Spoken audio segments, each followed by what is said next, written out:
Liam and I had been together for 8 years. From the outside looking in, we seemed like the ideal couple. We had a small but comfortable home, stable careers, and a calm, routine life. Friends often said how fortunate I was to be married to Liam, dependable, gentle, the image of a good man. But deep inside, I sensed something was missing. Our marriage wasn't broken, exactly. There were no explosive fights, no lies uncovered, no scandals. It was just hollow. The fire we once had long burned out. Our talks had become purely practical. Touches were rare, and closeness felt forced. I kept telling myself this was normal, that every relationship eventually levels out. Still, the quiet unease never left me. One gray Friday afternoon, I came home earlier than usual. My sister, Claire, called, her voice lively as she launched into yet another rant about her boyfriend, Greg, and all his flaws. She complained about his lack of drive, his laziness, and his inability to take anything seriously. "I just don't know if he's the right one," she sighed. Then she asked, almost casually, "How did you know Liam was the person for you?" Her question froze me. I searched for words, but none came, and the silence stretched on until Claire gave a nervous laugh. "Don't tell me you have regrets too." I don't know what pushed me, maybe months of bottled frustration or just the need to finally speak it aloud, but I whispered, "Sometimes. Sometimes I think I do regret it." Claire went quiet, but the truth poured out of me. "It's not that Liam is a bad husband. He's a good man. He's always been good to me. But I'm not sure he's the one." I felt like this for a while, like maybe I just settled because it seemed like the right choice. My life looks fine, steady even. But is steady enough? Is this really what I want forever? Because I don't feel alive anymore. "That's heavy, Emma," Claire murmured. "Have you told him how you feel?" "I can't," I blurted, almost defensive. "How do you tell someone you're not sure you'd marry them again if you had the chance? It would destroy him." Then I heard a faint creak behind me. My stomach dropped. "Claire, I have to go," I said quickly, hanging up. I turned, pulse racing, but the hallway was empty.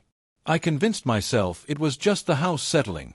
Still, the uneasy feeling lingered. That evening, Liam was unusually quiet. He avoided my eyes, gave short replies, and didn't sit beside me like he normally would. I chalked it up to a rough day and decided not to press. But in the days that followed, he grew even more distant, leaving early, coming home late, barely speaking. When I asked if something was wrong, he brushed me off with a flat, "I'm fine." Deep down, though, I knew something had shifted. A week later, I came home to find Liam at the kitchen table with a pile of papers in front of him. His face was calm, but his eyes were storming. "Liam?" I asked carefully. "What's going on?" He slid the papers across to me. My hands shook as I lifted them. The words blurred together, "Divorce papers." "You're divorcing me?" I whispered. Liam's jaw tightened. "I heard you, Emma. Last week, on the phone with Claire." The air left my lungs. He wasn't supposed to have been home that early. But he had been. And he'd heard everything. "You think you settled for me? You think I'm holding you back?" His voice wavered with anger and hurt. "You don't love me, not the way I thought you did." "No," I cried, tears spilling. "That's not what I meant. I was just venting." "I didn't." "You meant it," he cut in coldly. "You might not have wanted me to hear it, but you meant it. And I can't stay married to someone who only settled for me." I begged him, pleaded for therapy, for another chance, for time to repair what was broken. But his decision was firm. "I'm done, Emma," he said, voice steady.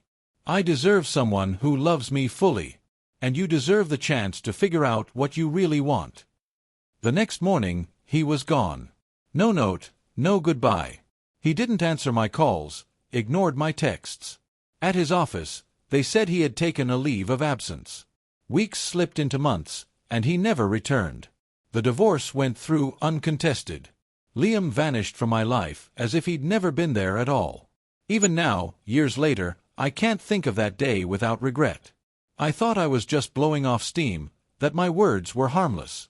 But words carry weight, and mine shattered the only man who truly loved me. Sometimes, late at night, I wonder where he is, whether he's happy, whether he's found someone who gives him the love I couldn't. And sometimes, I wonder if letting him go was the biggest mistake I'll ever make.